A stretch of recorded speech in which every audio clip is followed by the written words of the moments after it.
Alhamdulillahi Rabbil Alameen, wassalatu wassalamu ala Rasulillah. Jazakumullahu khairan for your attending this revision class, which is the last of all the classes. It has been 14 weeks. This is the 14th week. Sometimes I look back and I think, wow, it's been that long. Sometimes it's like it shot past. So we've all been in a journey, and I'm hoping everybody is at a point where they can, alhamdulillah, understand parts of the Quran much more than they could before. Or, I'm hoping that. Also, I'm hoping that those people who couldn't cope and so couldn't keep up with it, that they plan to continue with the recordings, go over the recordings again, and you know what you need to do. Yeah, you know what you need to do. Learn those tables, etc. The other thing I would like to say is there are students. One of the students, she stopped at lesson 6 because she had Allah subhanahu wa ta'ala gave her a baby. So she gave birth to a baby. And then she messaged me telling me that, and then she said that she's going to continue with the recordings and complete the course. So alhamdulillah, this is what you call commitment. Also, you got sisters, one parent, the mother passed away in December. You got other sisters whose parents or one of them passed away in just while this course was happening, so they had to miss some weeks. And but then again, she messaged me saying she's going to continue and finish it off, complete it. So even with the stress of not having a parent, with the parent passing away, and the hole that is left in your life as a result, the sister didn't turn around and say, I'm finished, I'm done, that's it, I'll do it another time. She goes, I will continue. Once she gets back, she will continue from where she left off with the recordings, and she'll complete it. So this is commitment. And there's so many stories out there of people working 2 o'clock, 3 o'clock in the morning, working after Fajr when they needed that sleep really, preciously, etc. People have done a fantastic job. You guys have been amazing. And what I would say is continue, go over all the recordings again, because when you go over it again, more things stick in your head, and further your studies in other avenues, etc. And when I do another course, whether it's part 2 or whether it's like the most frequent phrases that come in the Quran, you will automatically be notified by email, inshallah.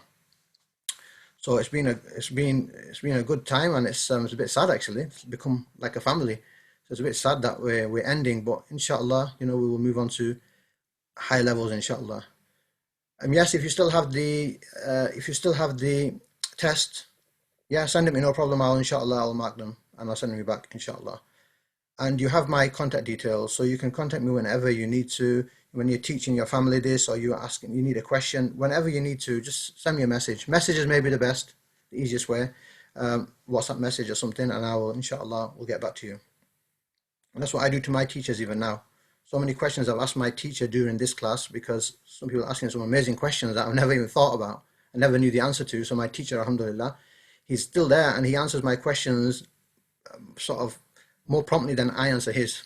When he replies to me, and I said, Jazakallah khair, it takes a bit of time for me to reply. But alhamdulillah, alhamdulillah, may Allah subhanahu wa ta'ala make it I can be like him. And may Allah subhanahu wa ta'ala make it that we can all be from those who understand the Quran and implement it in our lives. So we will just, inshallah, continue from here now. Annotation. I'll take that. Okay, so it's going over the homework, and my mistake, I forgot to put the slides in for the homework, so I'm going to do it here. So the homework, the first thing from the homework was determine the fa'il, determine the doer of the verb for the word kafara. So kafara is the verb, kafara. We have to make that into the doer of the verb. So we use the fa'ilun pattern. Fa'ala becomes fa'ilun. So kafara becomes Kafirun. kafirun. So kafirun is the right answer. So for question 1, kafirun is the correct answer. Kafirun. Anybody who doesn't understand, give me a shout. So the second one, question 2, is make the ism maf'ul. Yes, you have a question? No, okay. I'm just going to put you on mute. Yes, I had a question, brother. Yes. Assalamu alaikum. Assalamu alaikum. Did you say kafaru? What? Kafirun. Kafirun. So what about kafirun? Yeah. Kafirin. So what about kafaru? What is kafaru? Kafaru. Kafaru. Anybody want to tell her what kafaru is? Kafaru. What is kafaru? Anybody? Plural. Yes. To disbelieve. Yeah, they all disbelieved. Kafaru. They all disbelieved. That's a past verb. Lesson maybe 4 or something. So kafaru Yes. is they all disbelieved. But this Yeah. one, I'm making it into the doer of the verb. So the doer of kafara is kafirun. Kafirun is a disbeliever. Okay. Next one. Question 2. Question 2 is write the ism maf'ul of qatala and akala. So the maf'ul pattern needs to be applied. So fa'ala to maf'ul, then we do qatala to maqtul. Maqtul is the thing that the qatala is happening on. So maqtul is the ones who are killed. Maqtul means killed. Akala, the second one, akala means to eat. So apply the maf'ul pattern to akala, you get ma'kul. Ma'kul. And ma'kul means the thing that has the eating done on it. So ma'kul means eaten. Like فَجَعَلَهُمْ كَأَسْفٍ مَأْكُولٍ, eaten. So this was, with the same pattern you get makruh, makhluq, etc., etc. So these two first ones are very important patterns to learn. Question 3, ذَكَرَ. ذَكَرَ means he remembered. You have to convert ذَكَرَ into the masdar pattern. And the masdar is the verbal noun. And what we mentioned last week is you don't know what the pattern is. Is it fi'lun pattern, fa'lun pattern? The masdar has a few patterns. You just have to learn that with the actual particular verb. So you say ذَكَرَ, تذكر, ذكر, يذكر, and then the masdar. The masdar is ذِكْرٌ. ذِكْرٌ. Most people, I think, got that right. If not everybody. So dhikrun means, doesn't mean he remembered. It doesn't mean he remembers. It means remembrance. That's the verbal noun, the masdar. Remembrance. Like sleeping, talking, walking, remembering or remembrance. So this is the masdar pattern for dhakara. Question 4. Write the place where the verb darasa is done. So the place, and for darasa is maf'alatun pattern. Maf'alatun pattern. So fa'ala becomes maf'alatun. So darasa becomes sorry maf'alatun. Yeah, did I say that? So darasa becomes madrasatun. Madrasatun. Madrasatun is the place where darasa is done. Darasa is to study. So madrasatun is the place where you study. The last one, araja. You have to convert araja, which means to go up, into the ism ala, which is the name of the instrument that is used to do that verb. So araja means to go up, and the pattern for this one is mi'rajun. Mi'rajun is the tool that you use to go up, so you could call it maybe a ladder. And we know the mi'raj, Rasulullah sallallahu alaihi wasallam went up to the mi'raj. Literally, mi'raj means the tool that is used to go up. So these last three weren't as important as the first two. The fa'ilun pattern and the maf'ulun pattern are occur a lot more. So definitely try to remember them. And that was the homework. If you still have outstanding homework to do, send it, no problem. I'll mark it. Then the next thing was the test. See if I can load the test. So the test, question 1 for the test was convert ghafara, which means he forgave, into forgiver. Forgiver. So you use the fa'ilun pattern. So ghafara becomes ghafirun. Ghafirun means the one who does ghafara. Ghafirun is the fa'ilun pattern. The fa'ilun pattern is the one who does the verb. So ghafara becomes ghafirun. Ghafirun means the one who forgives. And then the next one was qatala. Qatala means, do you know what qatala means by now? Means he killed. So how do you say killer? It's the one who is doing the verb, so it's qatilun. Ghafirun, qatilun. Dhakirun, ja'ilun. This is the doer of the verb. So qatilun means the one who is doing the killing, so killer. Does that make sense?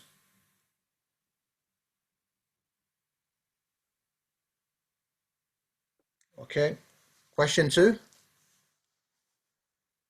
So you have to convert zalama, which means oppression, the one who oppresses. You have to convert that into the ones who are oppressed. So you have to convert it into the ism maf'ul pattern. So zalama becomes madlumun. Madlumun is the one who has the oppression done on him. So he is madlum. And we use that in Urdu also. Madlum means oppressed. The ones who have had the oppression done on them, so they are the oppressed. So madlumun means oppressed.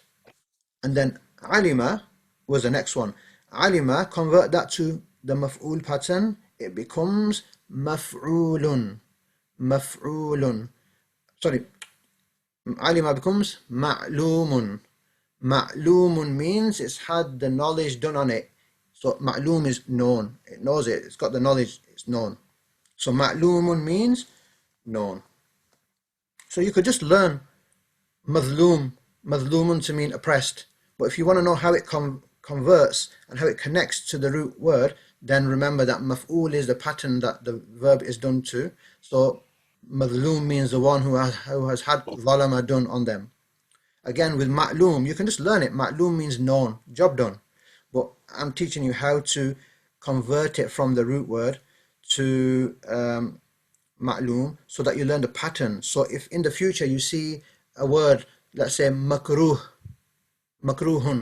Now you're going to think, I don't know what makruhun means. I've never seen that word before, but I know it comes from karaha. Karaha means to dislike. So makruh is the pattern for the disliking done on it. So disliked. So you can figure, if you know the meanings of the patterns, you can figure out words that you've never seen before. Yes, brother, can I write the words and send it? Yes, inshallah. What I did is I've written them down on my other PC. I'm looking at my other PC now. And I just forgot to put them onto the slide. And to do that now is going to take about 10 minutes and a bit of headache. So what I will do is I will post them, inshallah, on the group, inshallah. And I'll put them in the slides. So when I send you all the slides... Sorry? Can you not share your screen? Can I share the other screen? I can't share the other screen because... Yeah, you put it on your PC. I'll be able to share your screen. No? Yeah, I could do, but this is a bit fidgety. If I close the screen share, it can sometimes disconnect. So it's very fragile, so I thought I'd just leave it like that. But I'll send it on the group, inshallah. Right, so lesson 8, we're doing revision, inshallah. Bismillah ar-Rahman ar-Rahim. So this was the homework for week 7. I'm just going, we're not going to go through that, we've done that. These were the words. Look, if you don't know these words still, look how many times they're coming in the Quran. 100, over 100, 206, 84, 146, 1,500 when it's attached for something. So, did I forget question 3? Yeah, sorry, I forgot question 3. Jazakallah khair, Sister Rima. Right, so we'll just do question 3 first. Take these off so it doesn't give you so much to get distracted with. Right, so question 3 for the test was translate وَدَخَلَ جَنَّتَهُ وَهُوَ ظَالِمٌ لِنَفْسِهِ. So it's to translate وَدَخَلَ جَنَّتَهُ وَهُوَ ظَالِمٌ لِنَفْسِهِ. So Waw means ودخل. Waw means and. دخل, he entered. And he entered. Jannatahu. Jannah is, it can translate sometimes obviously as, Jannah is Jannah, but here it translates as garden. So Jannatahu, his garden. So wadakhala, and he entered. Jannatahu, his garden. Wahuwa, and he. Zalimun. Zalim, doer. He is the oppressor. Linafsihi, of his own self. So wadakhala, and he entered. Jannatahu, his garden. Wahuwa, and he. Zalimun, he is an oppressor. Linafsi, for his own soul, to himself. So, and he entered his garden while he was being unjust to himself. And this translation is on the slides on the last, in the Quranic verses in lesson 10. The last one then is... Can I just ask, brother, you Yes. know where it's got unjust, but it's got zalimun, so will we not think it says oppressed? No, zalimun is oppressor. Madloom, that's oppressed. But then on the translation, there's no oppression or anything. There's no word of oppression. Translated as unjust. Unjust, oppression. They translated that as unjust. So even if you say... How will we know what to use though? Okay, right, okay, so there's many synonyms. There's many, like unjust is oppressed, it's the same thing. Yeah. Oppression and unjust. He was unjust to his people, he oppressed his people, did the same thing. If there's anything more closer that, then you have to go to the experts of the ones who understand Arabic so that they can translate in English. But if you even understood it as oppressor, and even some translations may have oppressing in there, then you understand it. Unjust is maybe the more accurate, maybe given the theme of what the ayah is talking about, maybe unjust is more appropriate word to use according to the translation of this person. But if you just use zalama to mean oppress, job done, you'll understand it. If somebody can search that and see if there's any other translations that have zalama, have the word oppression in there for this particular verse, then that would be good. You can mention it, inshallah. But I don't have the reference on the test, so it's going to take me a bit of time to find it. So yeah, so you're going to find synonyms. You're going to, sometimes it might say unjust, it might say oppress. They're the same words, similar words, mean the same thing. So you'll get that sometimes. But when I read Quran, I always understand zalama as oppression, oppressed, he oppressed, etc. And you understand what it means. It's the choice of the person who translated as well. Right? So, wama. Wow and ma. So, ma can mean what? It can mean not. Now, when ma is preceded by a past verb, most of the time, if not all the time, it means not. When ma comes in front of a past verb, most of the time it means not. When ma comes in front of a present verb, many times it means what. So remember them two. Ma in front of a present verb, it means what. Ma in front of a past verb, it means not. So here, wama, because zalamnahum is a past verb, then wama means and not. So, and not. Zalamnahum. Zalamnahum consists of two words, zalamna and hum. So, zalamna means we oppressed, we were unjust, we wronged, whichever word, the translators want to use. So, wama and not zalamna, we oppressed hum. Hum means them. So, and we did not oppress them, and we did not wrong them. Walakin, same in Urdu as lekin. Lekin means but. So, walakin, but. Kanu. Kanu is the verb that means to be. So kanu is they all were. So walakin kanu, but they all were. Hum, they were. Al-zalimina. Al-zalimina is the ones who do wrong, but plural. The ones who do wrong, because zalim is the one who does wrong, the oppressor.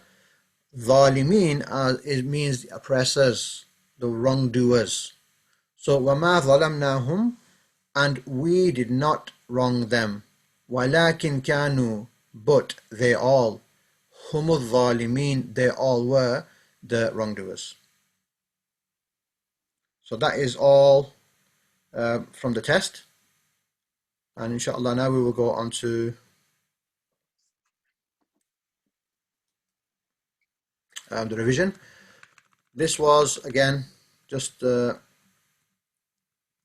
lesson 7, lesson 6 sort of answers, and these words. Remember, these words come in everywhere, so definitely remember these. So lesson 8, we had just done the present tense verse table in the previous lesson. So this lesson we learned how to make a verb in the future tense, and what we learned is the first way you do it is you use a present verb. You use a present verb, but the context of the sentence is telling you it's in the future. So I say, tomorrow I go to the shop. But it's not right now. I go is fine, present, but I'm talking about tomorrow, so it's going to translate as tomorrow I will go to the shop. So like this verse here, yajma'ukum. Yajma'ukum means he gathers you all. Yajma'u, he gathers. Kum, you all. He gathers you all. It's a present verb. But look at the sentence it's coming in. Look at the sentence it's coming in. Thumma, then. Yajma'ukum, he gathers you all. Ila, to, or on. Yawmil qiyamah, the day of judgment. So it's talking about the day of judgment, which is happening in the future. It's going to happen in the future. So you're not going to translate it as he gathers you all. You're going to translate it as he will gather you all. Again, it's a present verb, but the context of the sentence is the future, so you're going to, now it becomes a future verb, because the context is dictating that it's a future verb. Happy with that one, everybody?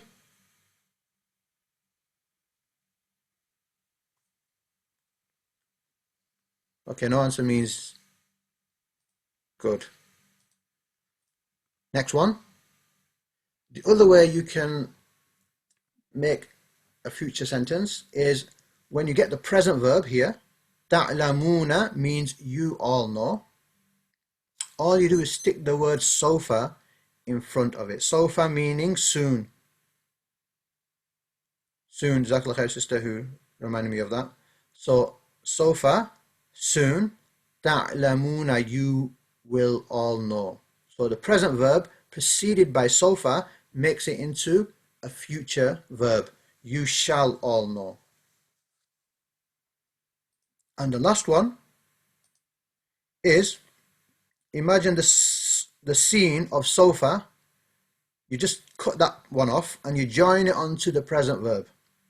So you just stick the sa at the start of the present verb, and that now makes it into a future verb. So yaj'alu means he makes. Sayaj'alu means he will make. He will make. Allahu, Allah is doing the verb. So Allah, he will make. Ba'da, after. Usrin, difficulty. Yusra, easy. And another thing I mentioned is normally when the sa is added to a verb, present verb, it means close future. And sofa means further away future. Further away future, generally. And the other thing I mentioned is I always used to get mixed up between usr and yusr. Which one is the one that means ease? Which one is the one that means hardship? So the easy way I remember it is which one is harder to say. Usr or yusr. And we know this ayn in tajweed, this ayn takes more effort. Usrin. So usrin is hardship, and yusran is ease. And this happens in Arabic. The word sometimes it sounds like the thing that it is.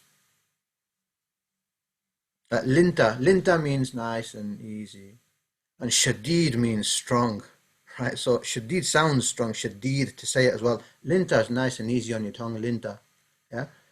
فَبِمَا رَحْمَةٍ مِّنَ اللَّهِ لِنْتَ لَهُمْ. So easy going. It's an easy word to say. Shadid is a strong word, and you get this in Arabic, right? So that's the way you make a present verb into the future. That's how you say a future word. Everybody happy? Can we move on? Yes, Ustad. Okay, cool. Right. And then this was the context of the verse. ثُمَّ يَجْمَعُكُمْ. He will gather you all. So we did that in the lesson. Then we talked about the hard stuff. So this was what knocked quite a few people off. So verbs, they have certain moods. They come in different moods. One of the moods is marfu, indicative. That's the default mood. The other one is mansub, which is subjunctive in English. That is, okay, it's another mood. And then there's another one called majzoom, jussive. What basically happens, I'll just go on to this first. This is the present verb table that we learnt. Yes, we all learnt this in the previous lesson to this one. So lesson 7. We learnt yaktubu, yaktubani, yaktubuna. This is the default way of writing these verbs. He writes, them two write, they all write. This one here, taktubu, you write, taktubani, you both write, taktubuna, you all write. And that's how it will look by default. Like in the nouns, marfu is default. It will look like that. It will only change the look. The look of it will change if a certain type of words we call controllers in English, mansubifying controllers. If these particular words, certain particular words, if they come in front of these verbs, then they change the look. They just change the way they look. The meaning is exactly the same.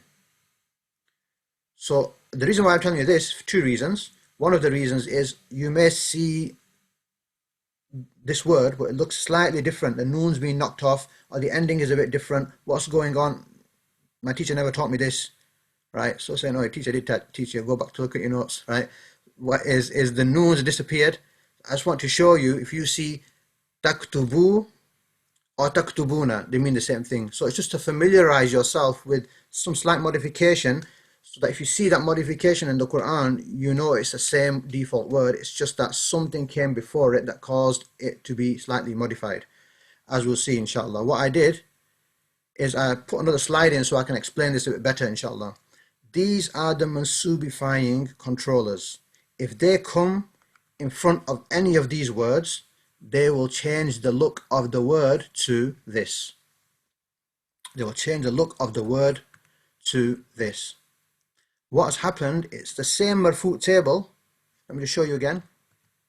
Yeah, it's the same marfu table, but it's caused, now these words, when they come in front of the marfu words, it causes the noons to drop, except the women, plural women. All the rest of the noon endings drop. And this one had a dhamma on before. These all have a fatha now, they had a dhamma before, but these controllers caused the ending to change to a fatha. So that's all that happened. Yaktubu means the same as yaktuba. Yaktubuna means the same as yaktubu. The only reason it's yaktubu is because one of these words here came in front of yaktubuna and changed the grammar to yaktubu. That's all. The reason why I'm telling you this is so that whenever you see a noon dropped in the Quran on one of these type of verbs, know that it means the same thing. It's just that one of those controlling, mansubifying controllers came before it. That's all. If you know what the controller means, and you know what taktubu means, you still can translate, inshallah. So I'm hoping I did an example here to show you. So yes, EG1, example 1. Hoping this makes things clear, inshallah. So yaktubu means he writes. Yaktubu, he writes. It is in the marfu mood. Now I put an in front of it. An means that. An yaktuba. It's become mansoob. Look, it's become mansoob. Why? Because the an is a mansoobifying controller. It came before yaktubu, so it forces that dhamma to change to a fatha. All you need to know is an means that, yaktuba means he writes. Yaktub sometimes going to look like yaktubu, sometimes yaktuba. It means the same thing. As long as you know what's going on there, then you're fine for translation purposes. An, that, yaktuba, he writes. Happy with that, anybody? This was the tricky part. Yes? Does an mean that? An means that. Okay. Because we just reverse back again. There, it's here. It's one of these. This one. It's one of these mansoobifying controllers. So I could have put lan, could have put li, hatta. I just did the easiest one, or the one maybe that I think maybe occurs most. So that's all that happens. One of the mansoobifying controllers came before the default yaktubu. It changes it to yaktuba. Another example. Yes. Yes. No, I was going to say another example. Another example. Okay, I know people like examples. I like examples as well, because with examples you learn. Right, next example. I've only got two examples, okay? So, yaktubuna. Now, this is plural. Yaktubuna means they all write. They all write. Yaktubuna, they all write. Now, the same controller. I could have used another controller, but let's use the same one. An means that. Now I want to say that they all write. Yeah, I'm talking in a sentence and I want to say that they all write, etc., etc. Now, because I've put the an, it no longer stays as yaktubuna. It has to now, the rules of grammar force that when I put an a mansoobifying controller in front of yaktubuna, I can't say an yaktubuna. No, it doesn't work. Breaking the rules of grammar, you're not doing it right. So what you have to do is you have to drop the noon, as that table said. When a controller comes, mansoobifying controllers come, you drop the noon on the plurals, except the women plurals. The masculine plurals, you drop the noon. So an yaktubu, that they all write. Does that make sense? So take home message, if you see this pattern and you say, I'm not doing yaktubu, I didn't do yaktubu, it's just yaktubuna. It's yaktubuna.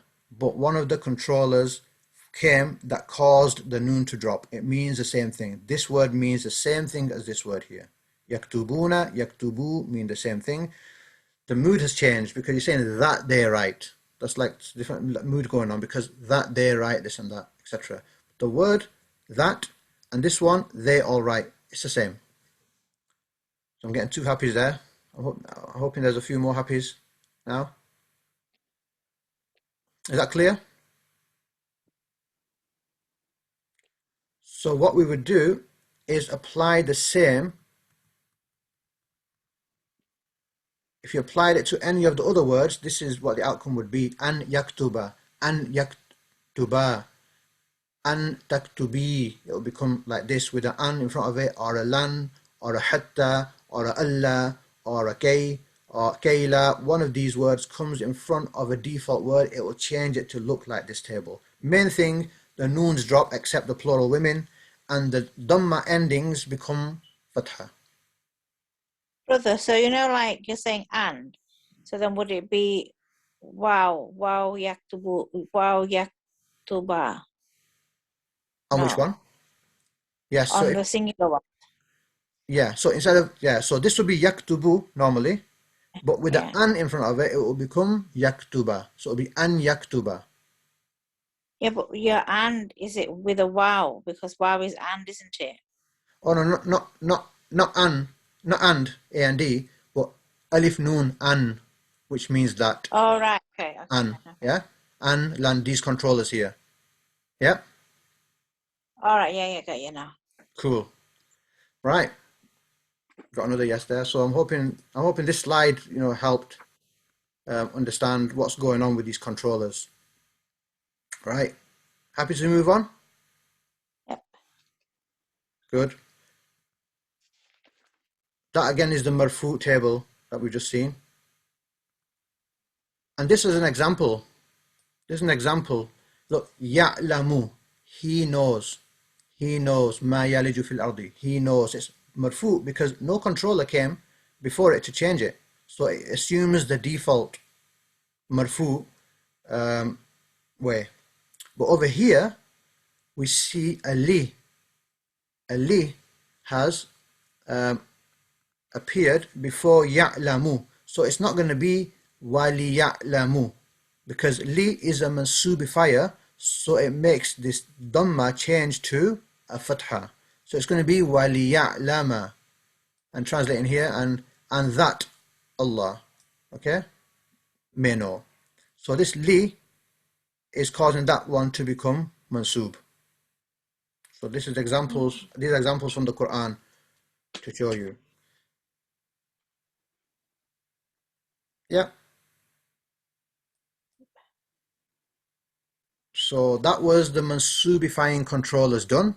Now we come on to another set of words, another set of controllers. If any of these controllers come in front of the marfu default yaktubuna, then they will change the ending as well, a bit different to the mansub table. Very, very similar, but just slightly different. They will change the default words to look like this. So the noons remain dropped, as were in the previous mansub table. Just the endings, look, yaktuba now becomes yaktub. It's got a jazm. It's got a jazm on it. Jazm or sukoon. Majzoom means jazmified. Like marfu means rafa'ified. Rafa'a means to raise.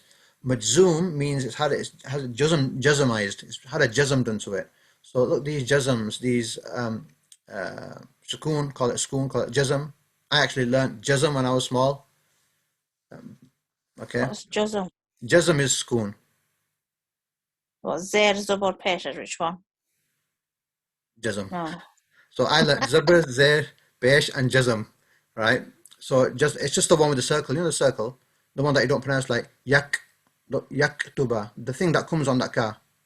Yak tuba, the circle, or a little figure 8, depending which Quran print you're reading.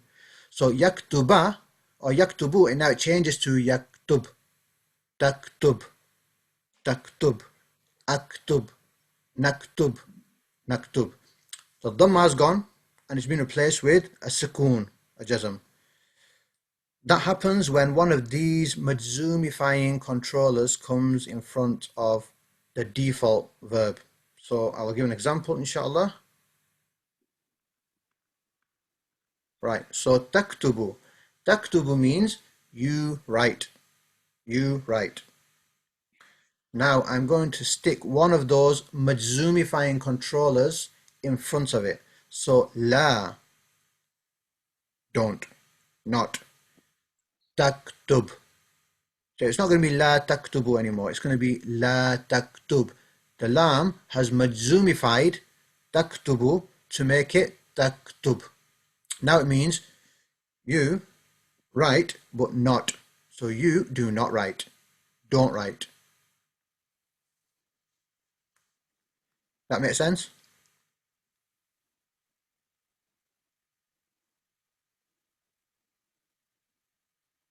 Yes?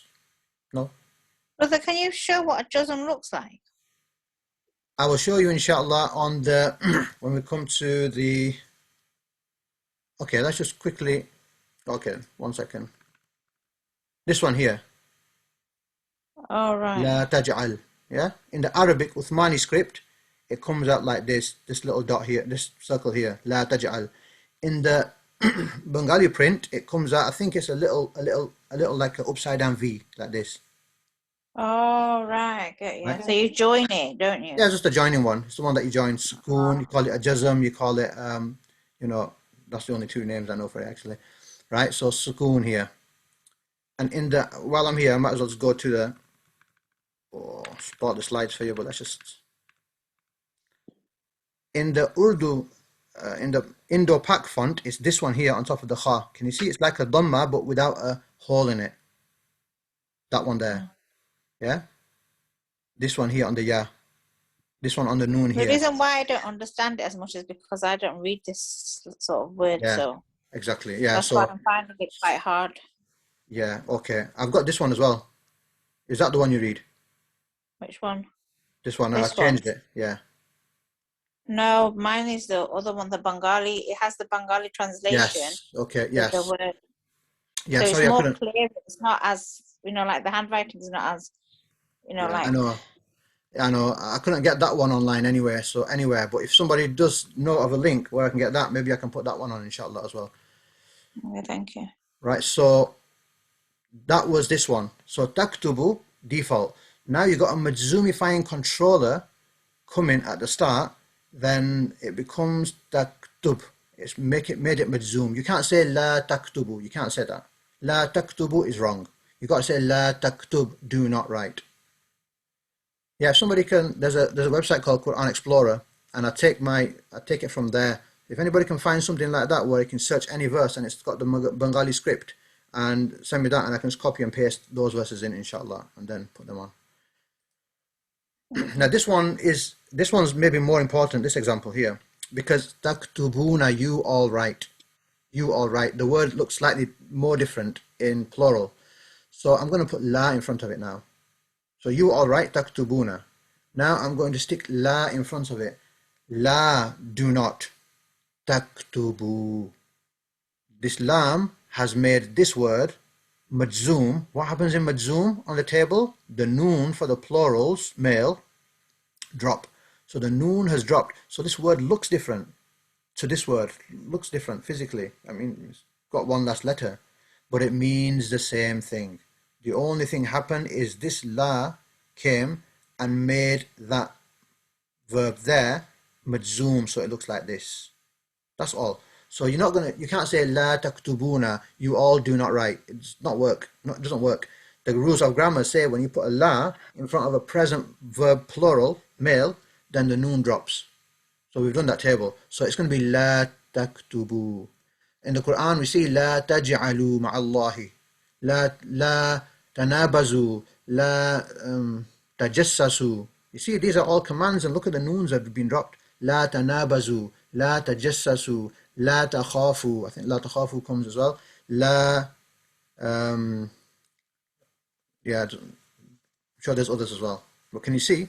La taj'al ma'allahi, la taj'al majzoom. No dhamma, no fatha on the lam. It's sukoon, la taj'al. La tajassasu. So the noons drop when you put a la in front of it. The la of prohibition, when you're prohibiting something. So I hope these examples made sense and showed you what controllers do to words.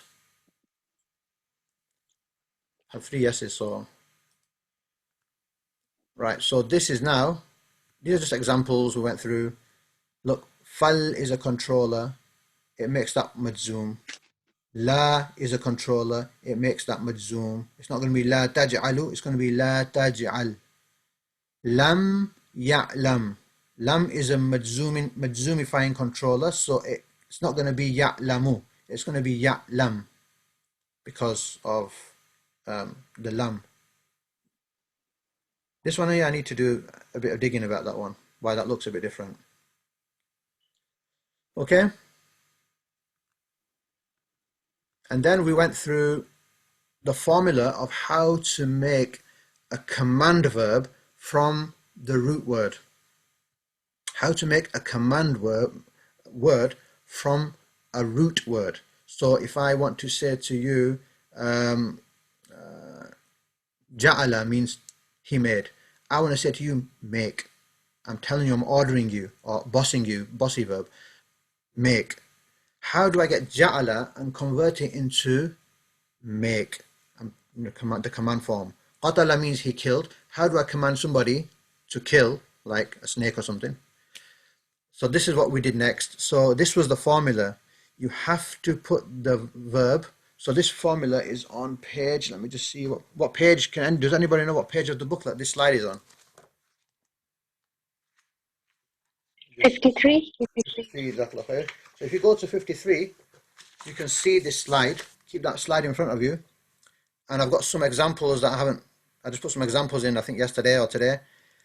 So we're going to go through this. So when you get a verb, alima. Alima means he knew. Now I want to command you, know. No. Not N-O, but K-N-O-W. Know that it's like this and not like that. Allah subhanahu wa ta'ala uses it in the Quran as well. I think fa'lam. So know. So how do you get alima and convert it into the command to know? So what we do, the page says, the formula says, I know the formula should be a bit more granular, I think, but it says cut off the ta prefix from the second person jussive verb. So you have to convert that first, alima, into the second person verb. So the second person verb is ta'lamu. Remember, you can only command someone that can hear you. When you use the same command form with Allah, when you're asking Allah for something, but with Allah subhanahu wa ta'ala, it's not a command, it's a dua. We can't command Allah subhanahu wa ta'ala to do anything. In that case, it's a dua. But we use the same pattern, the commanding pattern. So you can only use this pattern to someone who can hear you, so we use second person. We can't command third person. We can't command somebody who's not in the room. So on the table, we only look at we're only interested in the second person, the 2M and the 2F lines. That's it for commanding. So alima, I want to command a male person. So ta'lamu means you know. So alima means he knew. Ta'lamu means you know.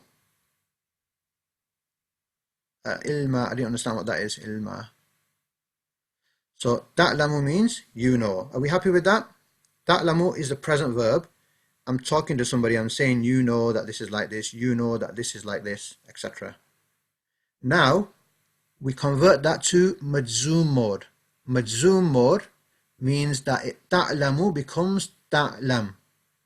So now we have it in second person jussive mode. We have it in second person majzoom mode. Now, cut off the ta at the start.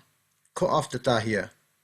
So you knock off the ta. Let me see if I can just draw on it and just do it. So cut off the ta. We're cutting off the ta now. Okay? It's a bit heavy. Let's choose another colour. I can't forget it. Right, cut off the ta. Next one says, if what remains behind, if what remains next, i.e. this next letter, if it has a sukoon on it, then you add an alif, because you cannot start a word in Arabic with a sukoon. It's got to have a haraka on there. It's got to have a dhamma or a fatha or a kasra on there, on a letter to begin starting a word. So you can't start a word with a sukoon, with a jazm. So you have to put an alif there. Now look at the next one. The next rule says, if the letter after, not this one, but the letter after this one, if this one has a fatha, has a dhamma on it, then this alif is going to have a dhamma on it. If this letter has a fatha or a kasra on it, then this letter is going to get a kasra on it. So it's going to become i'lam. I'lam means no, commanding. I'm commanding you there, yeah? Like, I will just turn the annotation off. How do I do that? And there. So it becomes i'lam. I'lam. Did you follow that? Alima goes to ta'lamu, which goes to ta'lam, and then i'lam. If I was going to do plural, we'll do plural after, inshallah. Let's do the next one. Ja'ala. Ja'ala, convert to second person. Taj'alu. From taj'alu, we make it majzoom. تجعل. Taj'al. Okay. And then, okay, you tell me now what to do. Knock off ta. Knock off the ta. gone. Look at the next letter. اجعل. Okay, ij'al, but why did you stick an alif on? Because this next letter has a sukoon. Has جزم Yes, سكون. has a Yeah. jazm, and you can't start off a word with sukoon, so you stick an alif on. And then look at the next letter, this one. If it has a dhamma on it, you stick a dhamma on the alif. Job done. If it doesn't have a dhamma, if it has a fatha or a kasra, then you stick a kasra on here. Kasra. So it will become ij'al. اجعل. Ij'al. Yep. Next one. Who wants to do qatala? So qatala means he killed. To Now, kill. I want to tell somebody, don't take this the wrong way, but I want to tell somebody, kill. Like kill the snake, the serpent. So qatala, تقتل. تقتل. Takala. yes. Taqtulu. تقتل. And then you make it majzoom, it becomes تقتل. taqtul. Good. Now we want to do what? Cut off the. Knock off the ta. Done. Carry on. The next letter has a sukoon on it, so what do you do? جزم. Yeah, You so need what to do you put do? alif. Put an alif there. Acto. Oh, that's dead straight, that alif. Right, and then And then اقتل. uqtul, because this one has a dhamma on, so you put a dhamma on this. So it's going to become uqtul. Let me just do that. Uqtul. And then the last example, somebody else. So you can do this formula with all these sort of verbs we've done so far. This formula works for all of them. All the verbs, the types of verbs we've done so far. The verbs who have the three root letters in its root word. The verbs that consist of three root letters, shall I say. Can you do it with the other ones as well? Maybe you can, but I have to think about that. Next one, ghafara. So ghafara means to forgive. So we might want to ask Allah subhanahu wa ta'ala to forgive. So ghafara becomes تغفر. taghfiru. Taghfiru. تغفر. How would you know if it was taghfiru or taghfuru? You don't. You have to learn it with the verb. For ghafara, it's taghfiru. For qatala, it's taqtulu. This vowel on the third letter is unique for each verb. It can either be a dhamma, fatha, or kasra, but you have to learn which one it is for each verb. So for ghafara, it's taghfiru. Continue. Taghfiru becomes تغفر. taghfir. تغفر. Then what do you do? Cut off the. Knock off the ta. Then Now put alif. put an alif because this one has a sukoon on it, yeah? Yeah. Yep. Now اغفر.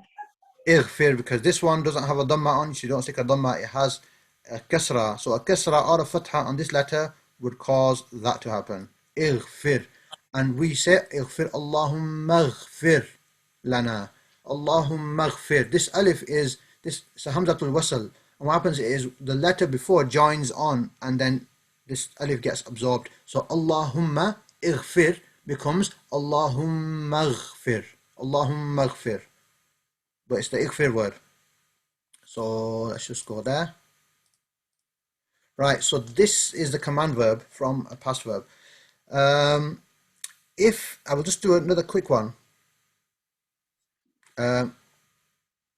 Ja'ala. Now let's just say we're talking about, I should have put plural in, but I haven't put a plural one in.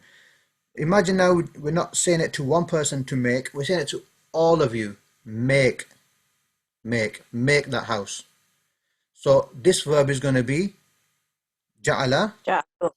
But you're going to convert this to second person plural. So what will it be? تجعل. Taj'aluna. So imagine now this is taj'aluna. Now make it majzoom. Knock off the noon. Taj'a. And تجعلوا. Taj'alu. Now you got taj'alu.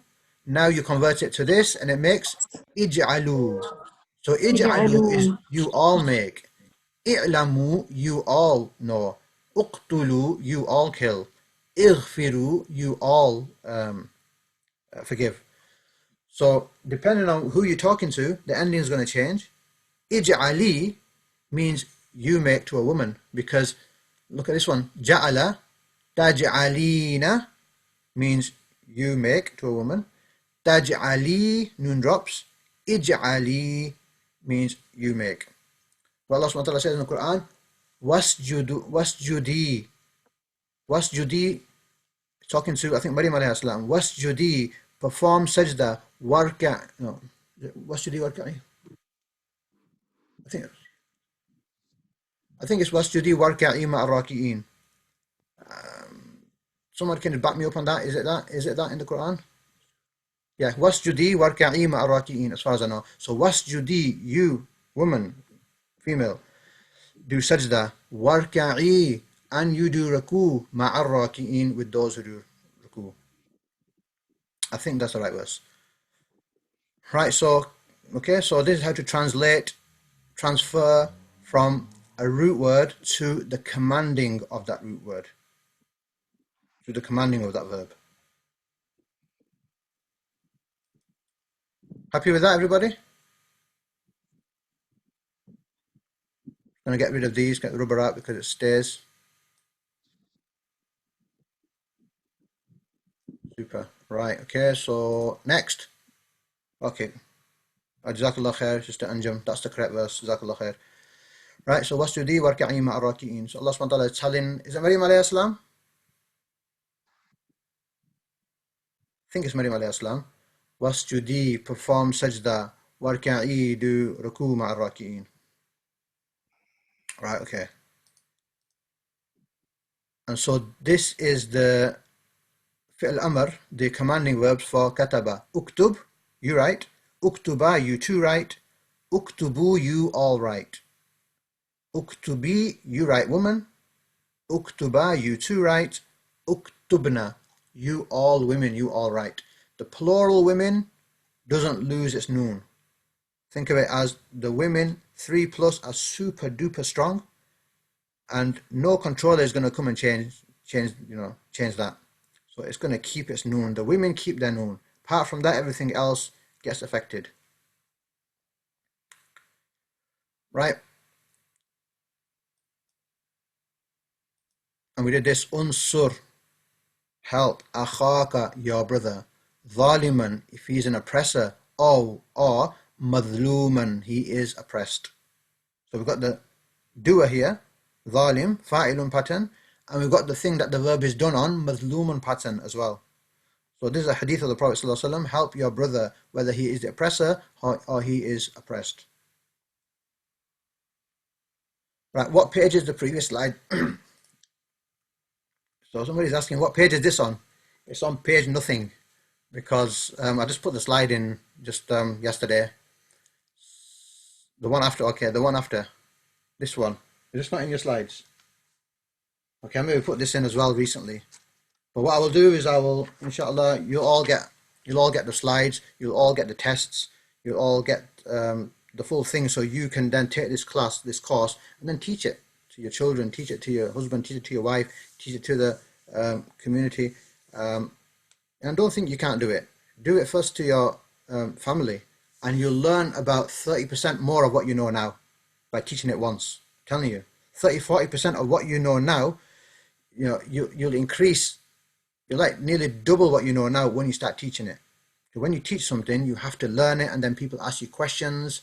I know people ask me questions here, and my teacher was actually saying, I was discussing it with my teacher, he was saying it's a blessing to have students who exercise you, who make you think, and then you end up learning as a result of your students. And alhamdulillah, the students like that here. Ask questions, and I'm like, whoa, I never thought about that question. Oh yeah, why do I always say that? Oh, I never thought about that. And I have to go back to my teacher and ask him if I can't answer it. So it's a blessing having good students. Alhamdulillah, you're all good students. You stuck all the way to the end as well, which is good. And the ones who couldn't because they had some problem in their life, they're still committing to it, and they're saying we're going to do it from the recordings. So alhamdulillah, it's really good. I'm really impressed, alhamdulillah. Right. Can I ask a question, please, on that slide? Yeah, on this slide, yes. No, yeah, yeah. Yeah. No, on the previous slide about imperative. There you go. This says on the top indicative mood, but when we were working through them, it was imperative mood. Are they the same thing, or is it two different things? well, let me just check 1 second. I'm not so familiar with the English terms. Indicative mood, yeah, it should be imperative mood. Jazakallah khair. You see, even your slides increase and get better. Yeah, so it should be imperative, that. It should say imperative. Thank you. I've obviously just got the indicative slide and changed it and then left the indicative mood on there, so I'll change that inshallah. So this is good. Any mistakes you see, just let me know. And then we did this. I'm just going to see if I can find out what we needed to find out here. Yes, sayaj'alullahu. Can you see the future verb is used here? And this is just an example of a future verb. And yeah, just general verses. I made it in this way as well for the people who like the Uthmani script. Look at this one here. La taj'al. La taj'al.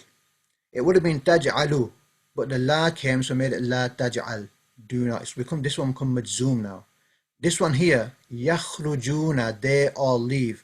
But the an came and made it mansoob, so it knocked off the noon. So this is happening in the Quran. You just need to obviously just need to know that yakhruju means the same as yakhrujuna. Once you understand that, then you can translate.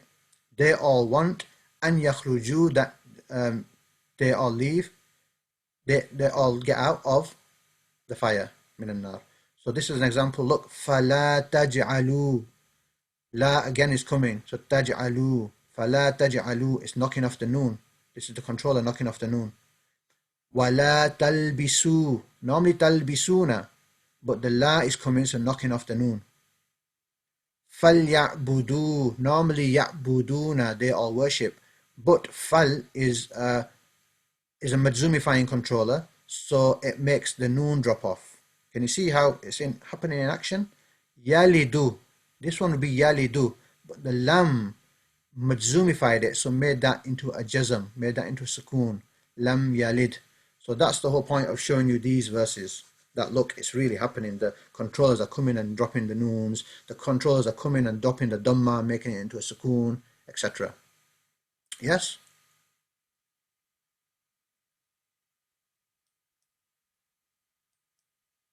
And then just learn these words. Alladhina 1080. So they're coming everywhere. These words are coming everywhere. So make sure if you don't know the words, go back. I know it's 14 weeks. It's a lot to take in all in one go. But I don't want you to leave it now. I want you to go back to it and go over it again until you can understand it, what's going on. Ask me whenever you need. If you have a question, inshallah, I'll answer it. And then teach it, inshallah. So we did this homework. I'm not going to go over the homework. Not going to go over that. We've done that.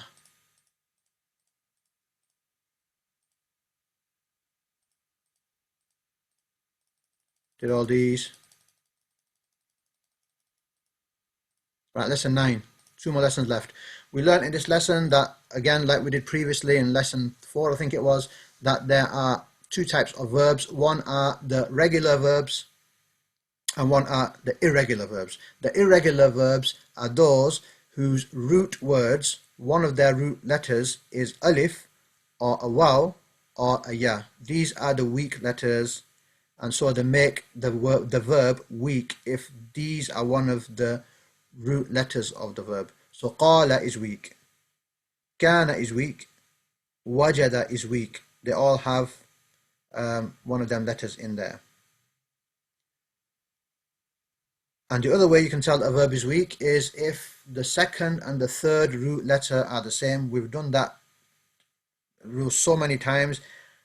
Nobody gets it wrong in the tests. Nobody gets it wrong in the homeworks. Pretty much everybody gets that right, which is good. That's the whole point of the homeworks. That's the whole point of the tests. I could do this with no tests and no homeworks, but people don't learn unless you make them revise for a test. So you have to revise. You have to learn vocabulary. Yeah. Everything else is regular. So ja'ala, it doesn't have alif, waw, ya inside the root letters, so it's regular. And this is regular, that's regular. And the ending is not the same 2 letters. Second and third letters are not the same. So these are normal regular verbs. And we learned that I'll skip this one. Right? We learned that the regular verbs slot into the table nice and easy. Irregular verbs, the weak verbs, there's a problem putting them into the table. They have their own specific unique table, which is the normal default table, but some adjustment has to be made. It gives you a problem putting it in the normal table. So as this one, يقول, يقولان, يقولون, this was good so far. تقول, تقولان, يقولنا. يقولنا. تقول, okay, so I think, let me just see. So تجعل, yeah. So the problem with this one was the first one you can't figure it out very easily, because normally it'd be يكتب, يخرج, يجعل, but for قال you can't say يقال, it's يقول. Once you got the pattern يقول, then the endings are all the same anyway. So يقول, يقولان, يقولون, تقول, تقولان, يقولن. So it's just going through these. The tricky thing there was to convert it in the table, put it in the table for the first time. Once you put it in, it's easy. Sometimes the problem might come here. Sometimes the problem may come somewhere else, but there will be some problem most of the time. Most of the time there will be some problem with the root, with putting a weak verb, irregular verb, into the normal table that we've learned. So I just wanted to show you, I got some update on the numbers. Yaqulu, 68 times. That includes yaqula as well. 68 times. Look, 92 times yaquluna. Taquluna 11 times. So these are the ones in red are the main ones to learn. I put 13 here because the software that I used didn't differentiate between, well, yeah, I'd have to go into the meaning to have a look which one it is talking about. So I just put 13 there. That this word comes in the Quran about 13 times. Right, and then the rest is the same. The controllers do the same to these. They knock off the noons. They knock off the noons, and the dhamma endings become fatha. Same as the last lesson. So I don't think we need to spend too much time on this. It's just exactly the same as the previous one. Look, yaqulu 17 times, taqulu 16 times. So can you see the word with the noon dropped off comes this many times in the Quran roughly, and this many times for taqulu. That would include fayaqulu, wayaqulu as well, 17. So these are the important ones to learn. And then when the majzoom controllers come in front of it, something slightly different happens in this in the table for qala. It would normally become, you get a jazm there, it become yaqul, but you can't have two jazms together in Arabic. You can't have two sukoons together in Arabic, so one of them, the actual waw disappears. It becomes yaqul, taqul, taqul. Everything else here, these stay the same, just the noon dropped. But these become yaqul, taqul. Yes, it looks different, it looks weird because it's a weak verb. So you got some slight adjustments that need to be made to weak verbs in order to fit them into the table. They have their own table. Pretty much the same as the normal table, but some slight adjustments need to be made. And you wouldn't know unless you learnt the table for that verb. Qala and kana are used in this class because that's what the book did. And these are verbs that come a lot in the Quran. So, you know, the whole table is done. You can get online verb conjugators that do this for you. You put the root word in and it gives you all the different types and conjugations and everything. If you type in Arabic verb conjugator, there's about 3 good ones. I think one's called Acon, A-C-O-N. That's okay one as well. So you can do that. You can just put the 3 root letters in and it gives you all the different combinations of that verb, or many combinations. This is the imperative qul and qulu. Look, qul, how many times? 333 times. Qul. And this one here, qulu, you all say 12 times. And should we just do the imperative for this? Let's quickly do the imperative just for one of these, qul. Let's do the same thing we did before, because this exhibits another rule. So you can put your speakers back on, or your things back on. So you got qul. Just writing with my mouse, so it's going to be really weird. I done it wrong. 1 second. Done something else there. Writing the answer. Right, let's go back. So, قال. قال.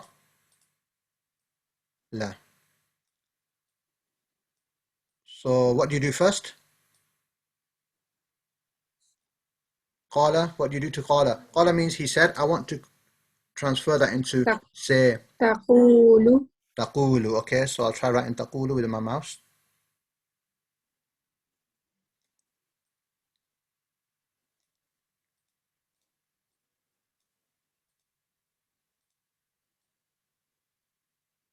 Taqulu.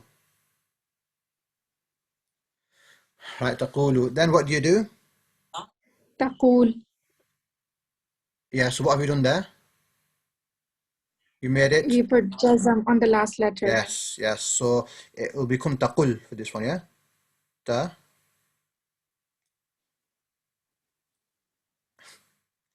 Okay, that's my.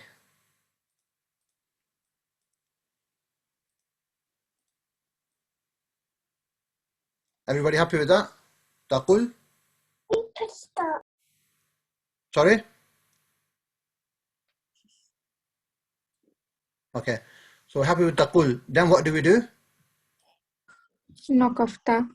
Well, I'll just knock it off here because it makes it easier. So yeah, you knock off the ta. Not the fact. Knock off the ta. Now what? The next letter, if it has a sukoon on it, you put an alif there. Does this have a sukoon on it? Does the qaf have a No. sukoon on it? It's a No. pesh. Yes, it has a pesh. Dhamma. So job done. It has a dhamma on it, so you don't stick an alif on. Job done. Qul is the answer. Qul huwa Allahu ahad. Okay, so this weak verb exhibits this thing that when you knock off the ta, the next letter that remains it doesn't have a sukoon on it. It has a haraka on it. It has a dhamma. So job done. You don't have to stick an alif there. You don't have to stick an alif because this has got a haraka on it. You can read a word starting with a haraka. So qul is readable. It's done. Qul huwa Allahu ahad. And qulu is when you're talking about plural. Yeah, so we've done that. Delete all that. I didn't do screen share because I think screen share breaks the connection on my PC. Right, happy to move on? Page. So we did kana as well. Kana I think was for the homework. For kana, you've got this, it's not yakanu, it's yakunu. It's like qul. Yaqulu, yakunu. So you get all them, the same, the endings are all the same. This one here is going to become yakunna because normally it would be yaktubna, but for and yaqulna for qala, but for this one it's already got a noon on it, so when you put another noon on it, yakunna, takunna. That's the sort of issue, the difficulty with this verb. Yeah, so yakunna, and these are the amount of times I could find that came in the Quran. They come in the Quran, and this is the mansub version. The noons drop the same way, and the dhamma endings there become fatha, and then the majzoom one is this one. So yakun can also be yaku, and that comes 8 times in the Quran. Takun, taku. You can say it 2 ways. You won't say yakun, it becomes yakun, but you can also say yaku. And this comes 8 times, this one. This taku comes 8 times in the Quran. Aku comes once in the Quran, so they're real, they're there. But mostly you're going to see yakunu, they all are, and takunu, you all are. So that's the majzumified table for kana. And this one here we have kun. Let's just do kun because kun comes, kun's our favorite one. We like kun. So let's just do kun. So let me just go to drawing. So first we're going to start off with the past verb, which is, what's the past verb for this one? Kana. Kana. Let's just do kana.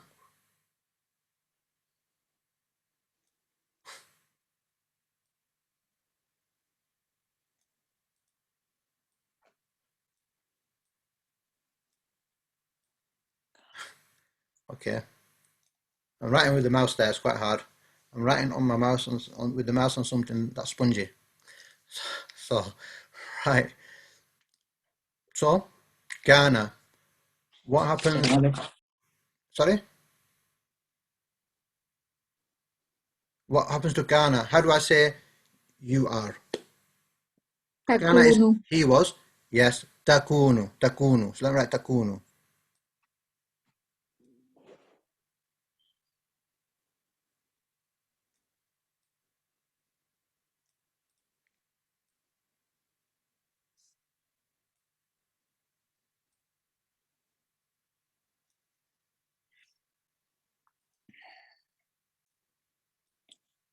Real hard this. Real hard work. Right, takunu. Right, so takunu. So now what do you do? تكن Takun. What did you do there? Noun will have jazm. Yes, yeah, you made it madzum, yeah? Yes. Takun.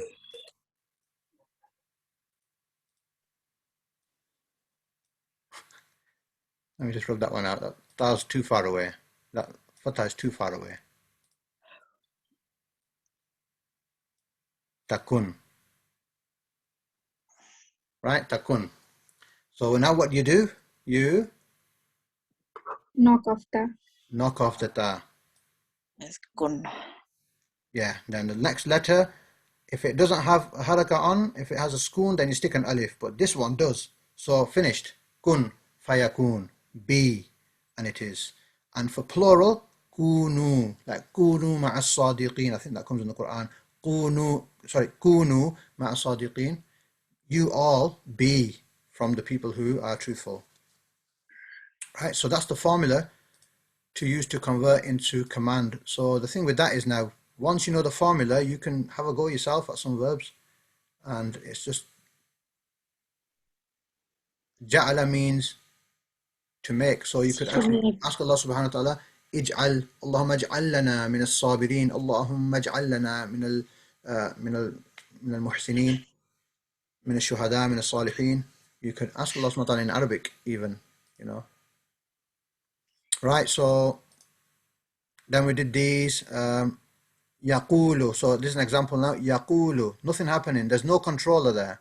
So yaqulu is default. Yeah. Yaqulu means he says.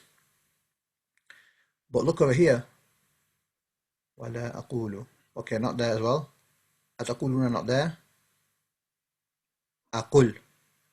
Look, aqul. I say. It normally be aqulu. But the lam came in front of it, made it madzum, so it's aqul. It means the same as aqulu. It means I say. But it's aqul because the lam came in front of it. You understand? That's the madzuming controller. Madzumifying controller made that madzum. And here, فَلَا تَقُلْ. لَا تَقُلْ. So the lam here is making it madzum. It would be taqulu. But madzumified is taqul. As long as you know taqulu and taqul mean the same thing. It's only a controller that came before it that caused it to look different. It means the same thing. Taqulu means you say, and la taqul means you say not. So you do not say. Do not say. Yep.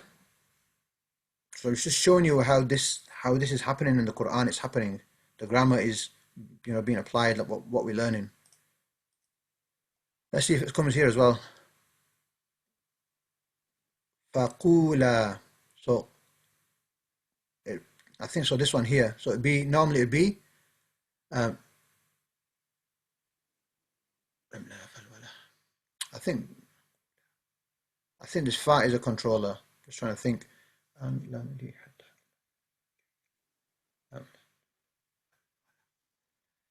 Maybe fa is a controller. I'll have to check what's going on there. What's causing that to become? What's causing the noon to drop there? Maybe the fa. But it's not one of the controllers I listed. So I'll have to find out what's going on there. Is it another controller that I've not mentioned? Or is it something else? Let's look at this one. Oh, okay.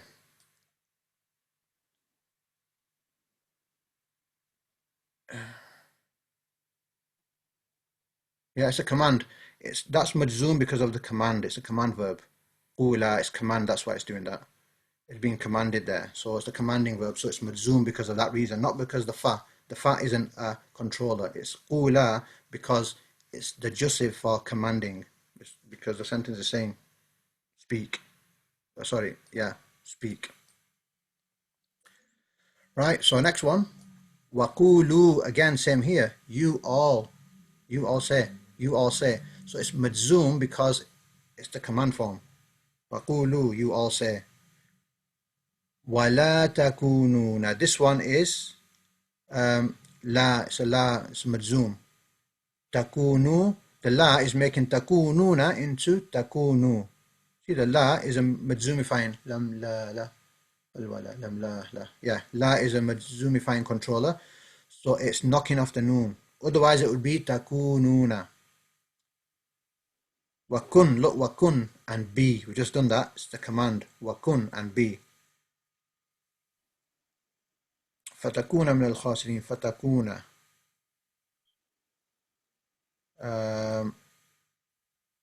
Lest you be. Okay, so that one, this one I'm not sure about why that has become mansoob. I'll have to look into that one. Why has that one become mansoob? Right? And, you know, there might be things that I tell you, many things that I tell you have exceptions, but I'm telling you sort of the most majority of what happens, what goes on. So I don't know whether that's an exception or whether that's something I need to just go and think about that and maybe ask someone. Inshallah. Okay, so then we learned these were the root words. We need to learn the root words because from the root words, then you can introduce and make new words yourself. Raja'a, raji'un is the returner. Rahima, rahimun is the one who is merciful. Sadiqun is the one who is truthful. Sabirun is the one who is patient. Shahidun is the one who is patient. Mashhood is the one that the witnessing has been done on. So Shahidun, the one who is the witness, and Mashhood is the witnessed. So Basra, Basirun, Hakama, Hakimun, Khalifun, Raziqun.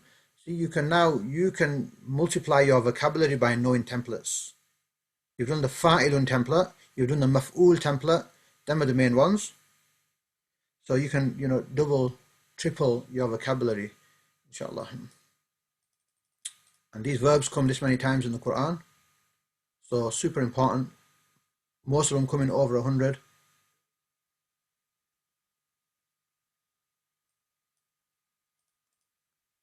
And this was the homework. This was a test. Testing everybody. And we've got a bit of time left, so we'll just lesson 10. So lesson 10 we did last week, the week before. Ja'a, rajulun. It's just basically saying when it's talking about a male, then the male terminology of the verb will be used. Ja'a means he came or it came. Rajulun means a man, so he came, a man came. Ja'a, al-haq is masculine, so the masculine word is going to be used. It came, who came? The truth. It's just a simple slide just to show you that the gender of the verb matches the gender of the noun. So ja'at means she came or it came feminine, and sayyaratun is a car. So a car, okay, a caravan. So in modern sort of Arabic we use the same word for car. So Lamborghini is a sayyara. Right? So ja'at, sayyaratun, it came, and sayyara is feminine, so caravan came. Again here, bint is a girl, so you're going to say the girl way, that the girl, she came, and then the girl. This is already written in the Quran. The thing is already written in the Quran, as long as we understand it and appreciate what's going on. And then we did this here. So what we did here is applied a pattern, fa'ilun pattern. Apply a fa'ilun pattern to a past verb, and you convert the past verb, the root word, into the doer of that verb. So you get kataba, going through the fa'ilun pattern, you get katibun. Imagine fa'ala becomes fa'ilun, so kataba becomes katibun. Zalama becomes ظالم. علم becomes عالم. كفر becomes كافر. So you can see what we've done. We put an alif after the first one. The second letter we've put a kasra there, and the third letter has taken a double dhamma. Now it's, what does this double dhamma indicate to you? What sort of word has it become? Noun. Noun. Fantastic. It's become a noun, because a noun in Arabic, 3 ways to tell if a word is a noun. If it has a double ending. If it has a double ending, a dhammatain, or a kasratain, or a fathatain, it has do pesh, do zabar, or do zair. If it has that, it's a noun. The other way you can tell is if the word starts off with alif and a lam. Al-kitabu, al-madrasatu, as-sayyaratu. Okay, so alif and a lam means that the thing is a noun as well. It's a noun word. And the other one is if it has a kasra, if it has a zair at the end. It is a noun, because verbs do not have kasras on the end. And I only know this information I've given you now. I know this because one of the students asked me a question and said, is this not a verb? Is that how can you tell? And I thought, oh, right, okay, that's a good question. So I went and asked my teacher, and he told me this, so I'm telling you now. So that came as a result of one of the students asking me some tough question. So that's good. Right. So this is the pattern then. Are we all happy with this? So katibun is a writer, and sometimes you will use the same verb for writing as well. Zalimun, oppressor, sometimes you're going to use oppressing, but mostly it's writer, oppressor. Alimun is the knower, meaning the one who knows, so man of knowledge, a scholar, for example. And kafirun is the one who does the disbeliefs or disbeliever. Sometimes it might translate as disbelieving. Maybe because I did come across a verse that showed this, so I'll try to find that verse and put it on the group, inshallah, where you couldn't say it in writer, you have to say writing to make it make sense in the English language. Okay, so are we happy with that pattern? Fa'ilun, ja'ilun, raziqun, qatilun. That makes it the doer of the verb. Next one. The thing that the verb is done to. So kataba means he wrote, and now maf'ul pattern is the pattern for the verb, the name given to the thing that the verb is happening to. So kataba means he wrote, maktubun is the thing that you call it, the process or the thing that the writing is done on, so written. So maktub translates as written. Yes, you can just learn the word maktub means written. You don't have to convert it back and learn the pattern and do that if you don't want. As long as you know that maktubun means written, fine. But that's how it comes about. It comes about from the past root verb through the maf'ulun pattern, so maktubun. Once you learn that, then you'll be able to convert and translate other words that you've never seen before. You might see majhul and you say, huh? What's majhulun mean, majhulun? I know it's got a maf'ulun pattern, but what's the root word? Oh, the root word is jahala or jahila, which means to be ignorant. So majhul means the thing that the ignorance is done on, so it makes it into unknown. So majhul means unknown. And you get majhul coming a lot in hadith studies because you got a narrator who is majhul, he's unknown, and you don't necessarily take from that person. So it's the same pattern. Makhluq, the thing that the khalaqa, the creation has been done to, so makhluq means creation.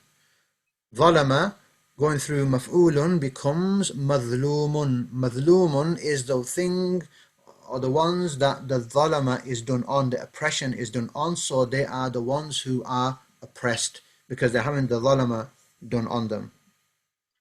Brother, can I just ask, when do we put the dammatain on there? Because you know when we were going through the homework and katala you said was maktul? Yeah, maktulun. Maktulun. Yes, really, maktulun. That's why I put maktulun, but is that Yeah, that's the same proper thing? way. No, that's the proper way of saying it with the grammar, maktulun.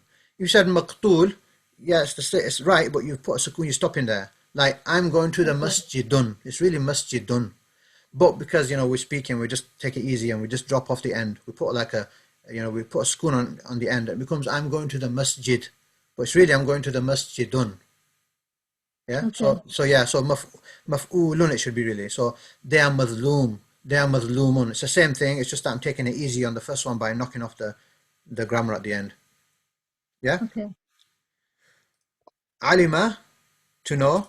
Ma'lumun is the thing that the alima is done to, so the thing becomes known. So ma'lum, it means known. Shahida, he witnessed. Mashhud is the thing that the thing that once the witnesses is done on it, so it becomes witnessed. So mashhud is witnessed. Makhluq is creation. It had the khalaqa done on it. Makruh is karaha. Karaha means to dislike. So makruh is the thing that is disliked, so disliked. So this pattern is an Urdu pattern as well. It comes everywhere. So this is a good pattern to know. Be familiar with it, and then when you see this pattern and you know the meaning of the root word, you can translate and figure out what the word means itself, and you had never even seen that word ever before. But because you knew the pattern and you knew the meaning of the verb, you can now translate and pretty much get an idea of what that word means. It should help you get through the sentence in the Quran, for example. With the rest of it, you'll understand, inshallah.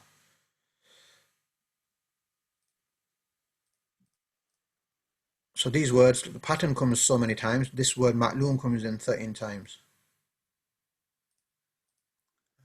Brother, Okay, you know the Yep. you know the table, the other one at the top. You know where it says the word isma. This one? No, the other one. The other Okay. table.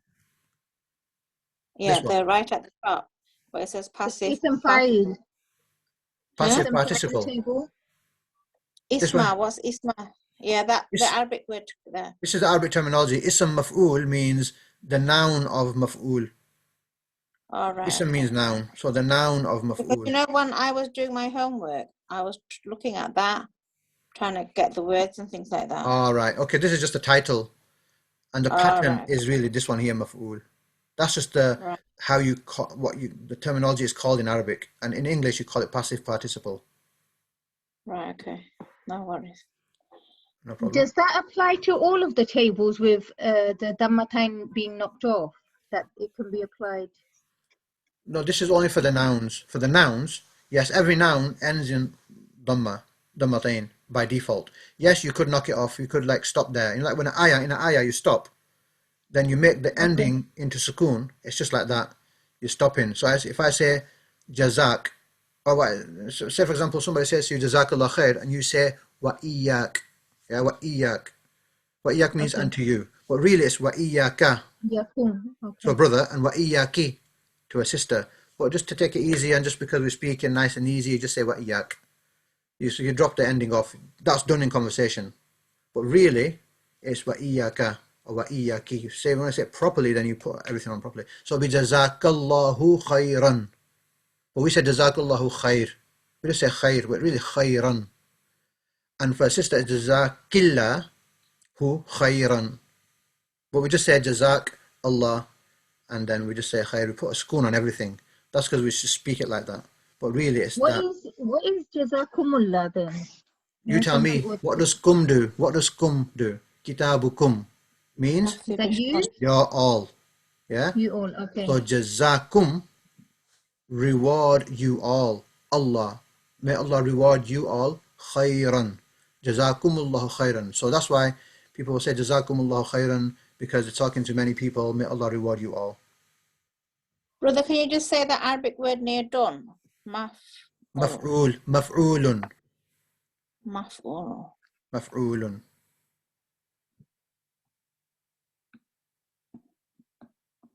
The word maf'ulun in Arabic actually means done.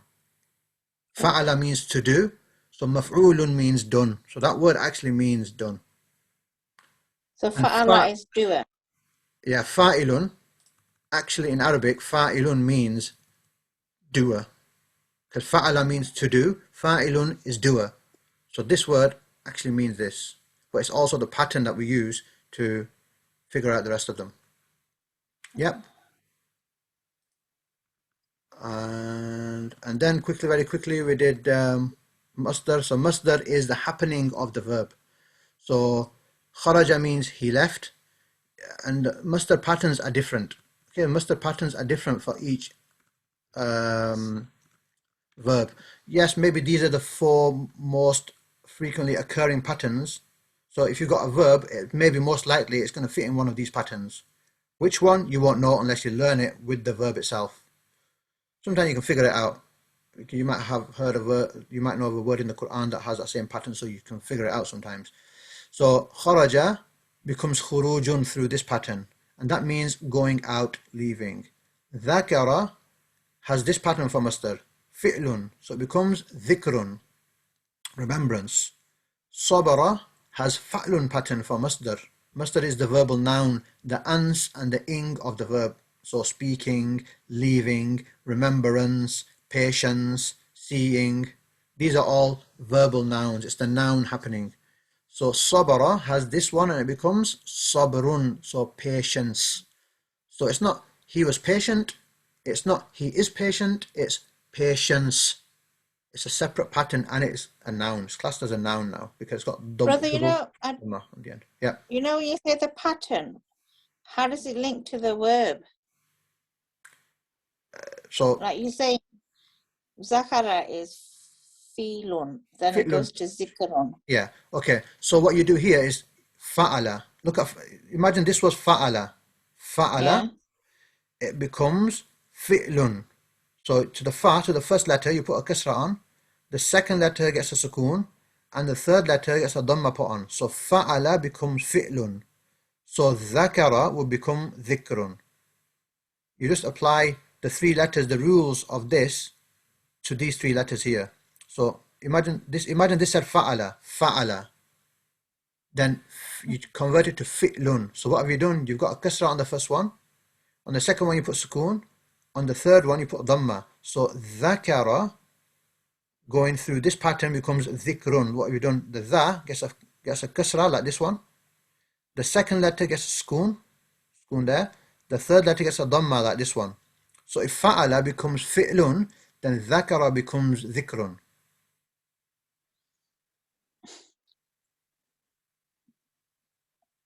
I don't get it. Anyway, carry on anyway. Okay. Anybody else want to explain? No, why would then the kharaja have the fu'ulun pattern? And yeah. Okay. So it's the a bit reason why it does, confusing. that's just the rule in Arabic, that for kharaja, it's going to have this fu'ulun pattern, so it's going to become khurujun. That's just what it is for that verb. You have to just remember that this kharaja, it just has that pattern for the masdar. So kharaja becomes khurujun, dhakara becomes dhikrun, sabara becomes So what does sabrun. the middle meaning mean? So the middle What one are is those words in the middle? it's just a template. It's just a template to show you that the first letter, I should maybe make it a bit clearer, but imagine fa'ala is here, fa'ala.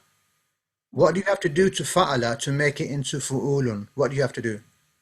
To get fa'ala and make it into fu'ulun, what do you have to do? You put a dhamma on the first one, so the fa becomes fu, the a becomes ru, and then a waw comes out of nowhere, and you have to add that on, so it becomes fu'u, and then the lam of fa'ala gets a dhamma on, so it becomes fu'ulun. So fa'ala becomes fu'ulun. So what you have to do to kharaja is the same as this. So let's look. The kha, what is happening to this first letter here from fa'ala? It's got a dhamma on, yeah? Dhamma? So to the kha, you put a dhamma on. So we put a dhamma on there. The next one, ra. What do we do to that second letter? We put a dhamma on. So the ra gets a dhamma, so khuru. And now a waw appears. So we stick a waw there. Khuru. Then the last letter of fa'ala, which is the lam, gets a double dhamma. So that means this jim gets a double dhamma. So khurujun. I think the confusion for everyone is the pattern. The fact is that there's a verb, and every verb has a different pattern to follow to turn it into a verbal noun. Yes. I think that's what it is. Yes. So why is dhakara got fi'lun pattern? That's what you're asking, yeah? Yeah. And why sabara got the fa'lun pattern? And why does basura have the fa'alun pattern? Why can't basura have the fu'ulun pattern? Because that's Arabic. So that's the way the Arabic is. For kharaja, it uses this pattern. It just does. So you wouldn't know unless you learn kharaja, yakhruju, khurujun. You have to learn the masdar with the verb, then you will know. So dhakara is just dhikrun. It's the fi'lun pattern. Sabara. Oh, I get the middle bit now. It's from the doer and the done, isn't it? The doer and the done. Yeah, you could think of it like that. If you understand it like that, then that's fine. Yeah, because you on the tables it's got it, hasn't it? Fa'ilun is the doer and maf'ul is the done. Yes. So this one is the masdar template, yeah? I get you now. Good. As long as you get me, that's the main thing. Right, okay. So yeah. So again, there's no fixed pattern for each verb. You have to learn the masdar with the verb. You have to learn. So for sabara, it's sabrun. For basura, it's basarun. You would have to learn that with the actual learning the root word yourself, because you won't be able to figure it out otherwise. It's mostly going to be one of these patterns. But yeah, to which one it is exactly, like kharaj, like let's just see, ja'ala. Now is ja'ala ju'ulun, or is it ji'lun, or is it ja'lun, or is it ja'alun? I don't know myself. Ja'ala. I think it's ja'alun. I think it's ja'alun, but I'm not sure. I'd have to open the dictionary and see. Otherwise, I wouldn't know. You can go to those verb conjugators, and one of them verb conjugators also tells you what the masdar pattern, what the masdar word is. Okay. So this is a pattern that is sometimes used for the place of the verb. So sajada, when you get sajada and convert it to masjidun, it's the place of that verb. So masjid is obviously the place where the sajada is done. That's right. Sister Nisa just saying you just got to learn it. Right, okay, yeah. So sakana, it becomes maskanun. Maskanun is a place of sakana. Sakana is a place of sukoon, which is rest. So the place of sukoon, rest, is a house. So maskanun means house. So these are just some more templates. Do I know these? I particularly don't know these templates. I just know that masjidun means a place of sajda. Maskanun means a place of sakana. But just to show you, we had to do something on lesson 10. We had to fill it up with something. So this is another pattern. Darasa becomes madrasatun. Madrasatun is a place where the darasa happens, so you call that the school. Darasa is to study. So madrasatun is a place of darasa. You can just learn darasa by itself. Madrasatun, madrasatun is a school job done. But this is what's going on, because there might be some other verbs that follow the same pattern. So you might be able to figure out the meaning of those. So again, don't worry, if you don't understand this, make sure you understand all the previous stuff. And this is another template. This is a template for the instrument of the thing. So fataha becomes miftahun. Miftahun is the instrument of fataha. Fataha means to... What does fataha mean? Open. To open. So miftahun is the thing that does the opening, so it's key. So miftah is key. Okay, but this is how it translated, this is how it converted from the root word. It came into a mif'alun pattern. You can just remember the pattern by remembering fataha, miftahun. That's the pattern for a noun of an instrument, miftahun. You don't have to learn mif'alun, just remember that miftah means key, and that's the pattern is in there. Araja means to go up. Mif'alun is the pattern. So mi'rajun. Mi'rajun is the thing that you use to go up. So ladder, step. And now I get the homework, brother. Fantastic. Good. That's good. And you can listen to it again. If you don't understand something, try listening again and just ask. Just ask, and I'd maybe write it down fa'ala and show you what I mean. But if you get it, that's fine. And then these were the verses. Look, ja'ilun, the doer of ja'ala. Ja'ilun, literally that's the doer of ja'ala. Let's start from the top. Jami'u. So jami'u is jami'un, the fa'ilun pattern. Jama'a means to gather. Jami'u is the one who gathers. Jami'un nas, the one who gathers mankind. Majmu'un is jama'a, which means to gather, but maf'ulun pattern. So the jama'a gathered. People are gathering. So majmu'un is the thing that the jama'a, the gathering, is happening to. So gathered. Mashhudun. Mashhud is the maf'ul pattern. It's having the shahida done on it, so it's having the witnessing done on it, so it's witnessed. Ja'ala means to make.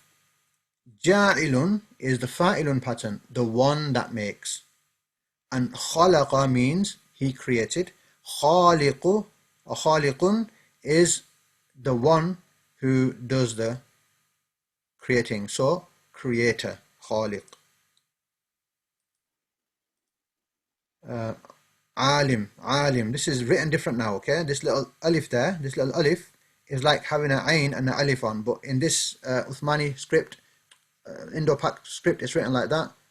And even in the Uthmani script, it's written like this. Why it's written, that's another science.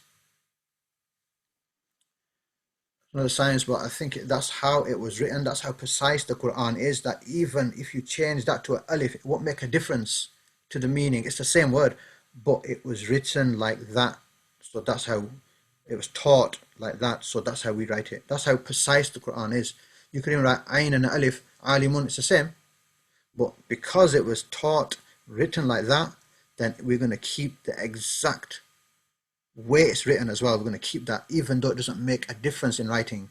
But that's the way it was in the Quran, so it's going to stay like that. And that's the preciseness of the Quran. That even a word, wow, that precise, that if there's a little alif there, not a big alif, are we going to write it like that as well? Yes, we're going to write it like that as well. So you're going to write it exactly how it is, how it was done before. Zalimun is the doer of dhulm, zalama. So zalimun is the oppressor.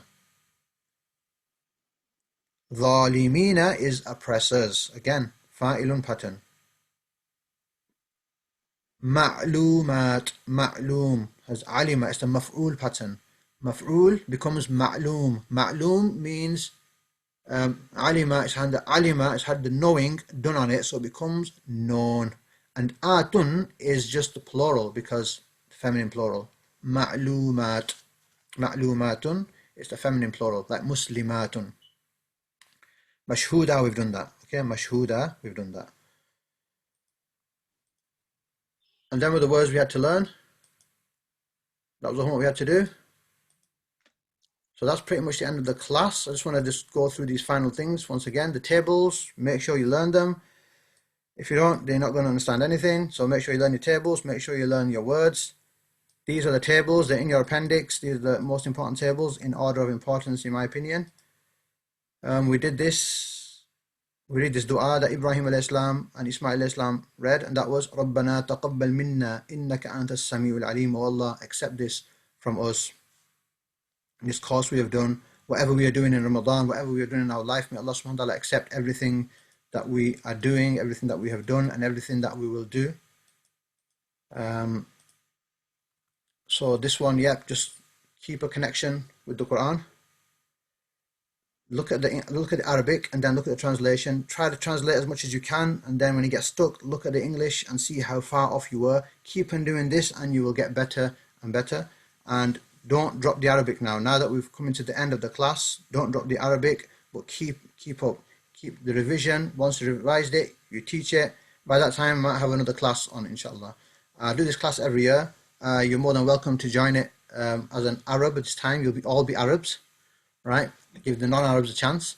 But yeah, inshallah, you're more than welcome to join whenever else I do it, inshallah. And it's been a good experience. It's been good learning from you and helping you learn as well. And it's a bit sad actually that we're ending, but it's the month of Ramadan, so we can maybe make use of what we have learnt. And may Allah subhanahu wa ta'ala accept this from us. May Allah subhanahu wa ta'ala make it heavy on our deeds. May Allah subhanahu wa ta'ala make it that we can increase our level in Arabic and come closer to Him through understanding the Quran. May Allah subhanahu wa ta'ala make every bit of our life count for goodness in the Akhirah. May Allah subhanahu wa ta'ala guide us May Allah subhanahu wa ta'ala help us improve. May Allah subhanahu wa ta'ala give us Jannatul Firdaus. Oh Allah, give us Jannatul Firdaus. Oh Allah, we beg you for Jannatul Firdaus. Oh Allah, keep us away from the hellfire. Oh Allah, keep us away from the hellfire. Oh Allah, keep us away from the hellfire. اللهم اغفر للمسلمين والمسلمات والمؤمنين والمؤمنات الأحياء منهم الأموات. اللهم أرنا الحق حقا وارزقنا اتباعه وأرنا الباطل باطلا وارزقنا اجتنابه. ربنا آتنا في الدنيا حسنة وفي الآخرة حسنة وقنا عذاب النار. I just want to end with the last thing, that anything that I said that was the truth and it was correct, then it's from Allah subhanahu wa ta'ala. And anything that I said that was wrong, incorrect, I say things and I think afterwards, what did I say? Why did I say it like that? Then anything that I said wrong, it's from myself and from shaitan. All perfection belongs to Allah subhanahu wa ta'ala. May Allah subhanahu wa ta'ala forgive us our sins and grant us, reunite us in Jannatul Firdaus. Jazakumullahu khairan. And I'm going to keep the group for just a bit longer because one of the sisters actually was saying that she needs the group to stay there for a bit longer so she can, because she wants to go back and go over it and she wants to keep all the notes from the group so she knows what was discussed. So I'm going to keep the group there for a certain amount of time, but you can feel free to leave it because the class is done. You can join the discussion group. We can keep the discussion group if you want that. I don't mind. You can let your feelings be known on there. And also, please, another thing, if you have any suggestions, because I got one suggestion, which was next time you do the class, do it in 1 hour slots. Do it in 1 hour slots, that's it. So just do a class for 1 hour and that's it. Right? The advantage of that is a bite-sized chunk, but the disadvantage of that, instead of taking 14 weeks, it's going to take 28 weeks. And people, the longer you make a course, the more people drop off. So I want to just teach you all the important stuff dead sort of in a sort of compact manner and just get it done and then leave you to it. But some might prefer doing a 1 hour class. If you prefer 1 hour class, put it in your suggestions. Send me suggestions saying, I'll prefer if you did it like this. I'll prefer if you had the Bengali print in there as well. Then fine. Let us know how it could improve. Everybody has, different ways to improve things. So please let me know so that we can improve this. So the next time we do it, inshallah, it'll be a better experience, inshallah. So I'd like to say Jazakallahu khairan to everybody. It's been fantastic and don't feel like leaving. But, you guys have been fantastic students. And may Allah subhanahu wa ta'ala grant us all success. Jazakumullahu khairan. Subhanakallahumma wa bihamdika. Ashhadu an la ilaha illa anta astaghfiruka wa atubu ilayk. Assalamu alaikum wa rahmatullahi wa barakatuhu. Walaikum salam. Walaikum salam. Jazakallah khair. Warahmatullahi wabarakatuh. Barakallahu feek. Assalamu alaikum wa rahmatullahi wa barakatuhu.